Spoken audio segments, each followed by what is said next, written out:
ဦးမက်တွေကိုသူဝနာဘုံမိတထုံပြည်ရှိရာကိုဆေလွှတ်လိုက်ပြီးမနူဟာမင်းကြီးထံမှတွားရောက်တောင်းရန်စေပါတယ်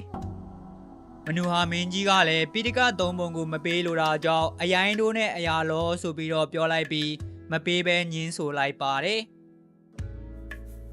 အနော်ယထာမင်းကြီးဟာမနူဟာမင်းကြီးရဲ့အရင်တို့နဲ့အရာလောဆိုတဲ့စကားကိုမနစ်သက်တာကြောင့်အလွန်ပဲဒေါသထွက်စိတ်ဆိုးသွားပြီးတော့ချက်ချင်းပဲသူဝနာဘူမိတထုံပြည်ကိုတိုက်ခိုက်သိမ်းပိုက်ဖို့အတွက်ပကံသူရဲကောင်းတွေဖြစ်ကြတဲ့ကြံစစ်သားငထွေယူငလုံးလက်ဖဲညောင်ဦးဖိနဲ့ရတရှီလင်တက်တို့ကိုအရှိတက်မတွေအဖြစ်ရှိတက်တိုက်ခိုက်စေပြီးအနော်ယထာမင်းကြီးကိုယ်တိုင်ကလည်းအနောက်တက်မအဖြစ်ကြီးမားတဲ့စီးရင်အားအလုံးအင်းကြီးနဲ့ရှိတက်လာခဲ့ကြပါတယ်